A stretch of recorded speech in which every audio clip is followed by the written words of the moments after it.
Bear down, Windy City, Joey Bosa, 5 Pro Bowls, 30 years old. And according to CBS Sports, Chicago is exactly the destination that man is seriously evaluating right now. A pass rusher of that caliber does not show up available in free agency at this point in the offseason by accident.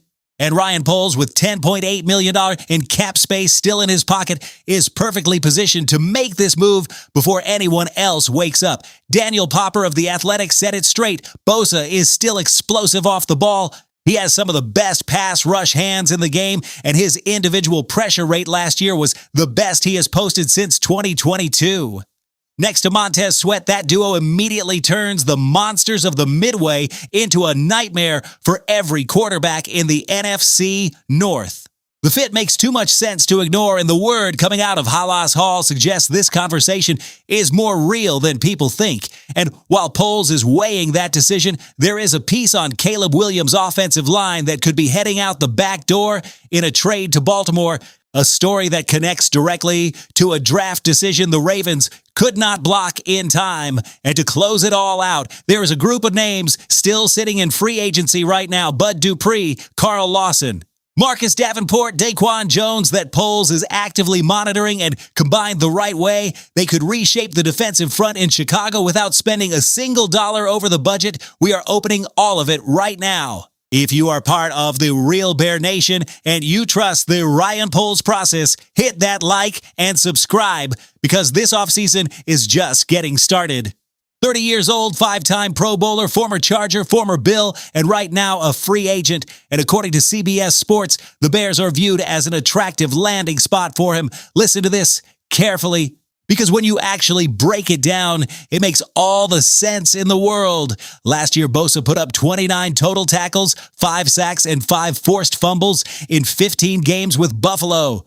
And not just that, his individual pressure rate was the best he has posted since 2022. 30 years old, bro, and he is still generating chaos in the trenches.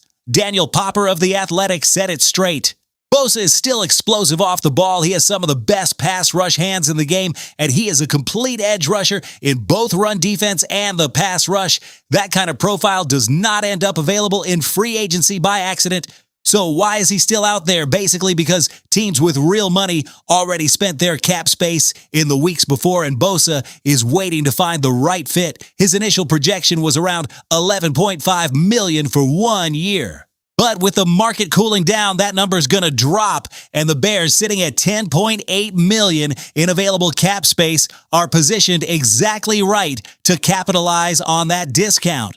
Now, let us not confuse this with a massive impact signing. If the Bears signed Bosa, it would not be to make him the main engine of the pass rush. The idea is that he operates alongside Montez Sweat, who led the team with 10 sacks last year and whom Ben Johnson already described as a complete player in both the run game and the pass game. Sweat is the number one guy. Bosa would be the lethal complement that makes the number one guy even more dangerous. And here is the part that I think is brilliant from a tactical standpoint. When Bosa is the number 2 option, defenses cannot afford to double-team Sweat as frequently. That creates leverage in Sweat's one-on-one situations on the opposite side. The spacing of the pass rush improves immediately. Look, I could be wrong here, but a Sweat and Bosa duo on the same field in 2026 sounds like something Chicago has not had in a very long time. Now, the honest counterpoint, Ryan Poles said publicly he trusts what he has, that the internal group has developmental upside, that Dayo Odeyingbo, when he comes back from his Achilles tear, has been trending in the right direction.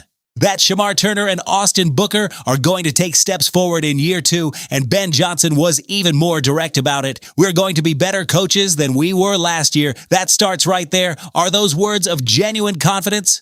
Or is that just what coaches say until they can make a better move? Y'all don't understand. I honestly do not know. What I do know is that Courtney Cronin from ESPN said it without sugarcoating it.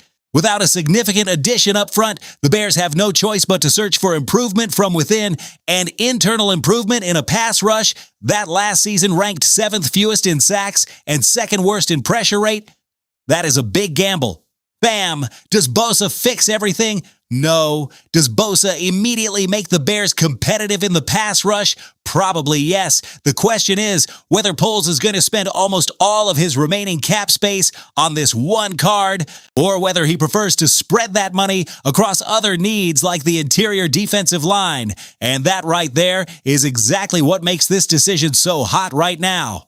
Okay, different scenario now, but just as urgent because this story has way more layers than it seems at first glance. Logan Jones, the center out of Iowa. The Bears drafted him at pick number 57 on day 2 of the draft. Great value, great selection, a center that multiple teams wanted, including the Ravens. In fact, Baltimore GM Eric DeCosta said after the draft that Jones was one of 2 centers he really liked a lot and thought there was a pretty darn good chance he would be available when Baltimore picked at number 80. He was not available. Chicago grabbed him first. But here's where it gets interesting. DeCosta said the Ravens are going to explore trade options at center, and an anonymous NFL executive told The Athletic that Bears center Garrett Bradbury would be a logical trade target if the Bears like what they see from Logan Jones. Bradbury is 30 years old, came from the Patriots, was a top 20 overall pick in 2019. He has 105 career starts and did not miss a single game in the past 2 seasons. He is a proven, reliable center. The Bears acquired him in March for a 2027 fifth-round pick. That already tells you something. This is not a guy you give away easily, but the same executive said it clearly. If I'm Chicago, I would not trade him until I know what I have with Logan Jones. I need to know he is the guy. And that is the tactical key here. The Bears should not move on this until after rookie minicamp. OTAs and mandatory minicamp. You need to see Logan Jones operating inside Ben Johnson's system first. How does he handle pass protections? How does he make his calls at the line of scrimmage? Does he have the football IQ to manage Caleb Williams' snap count without mistakes? Those questions get answered on the field, not on paper. If Jones shows he can be the starter from day 1, then the Bradbury trade conversation becomes very real. Baltimore needs a center right now. The Bears would have leverage to ask for more than a 5th-round pick. They could potentially get back what they gave up to acquire Bradbury in the first place, or something better. But if Jones is not ready yet, Bradbury is the most valuable insurance policy Chicago has on the offensive line in 2026. With the draft done and the cap space nearly gone, Chicago is looking at the bottom of the free agent barrel, and man, let's keep it a buck. We're talking about guys who were good at their peak, but that peak has already passed. Bud Dupree is 33 years old and put up 2 sacks last year. 2 sacks. In 2025, that would have placed him 3rd among the Bears' edge rushers. That says more about Chicago than it does about Dupree, but the man can still contribute on special teams and add depth to the roster. Carl Lawson is a story of unfortunate injuries. He had 5 sacks with Dallas in 2024, 7 at some point with the Jets, but last year with Baltimore, he played in 1 game. 1 game.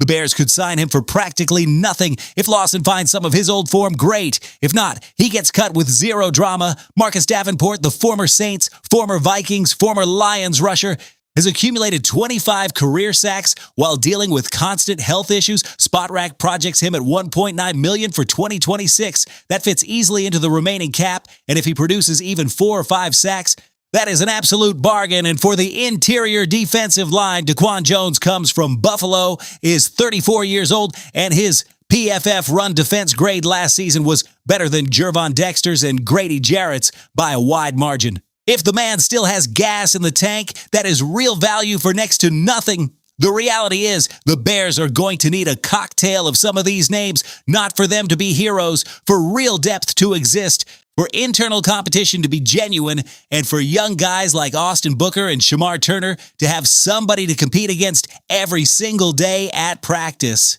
The 2026 Bears have everything in place to be better. The offense is built around Caleb Williams with an elite offensive coordinator. The defense has pieces, but the pass rush, that is the bottleneck that could define whether this season is a playoff run or a wait until next year situation. Joey Bosa could be the answer. Garrett Bradbury could be a trade asset. The cheap veterans could fill the gaps, but we need to see movement because bear down is not just a chant. It is a standard. If you are riding with us, Hit that like button right now and drop it in the comments. Do you sign Bosa with almost everything the Bears have left in cap space, or do you trust the internal development and roll with the young guys? That is what I need to know, fam. Bear down!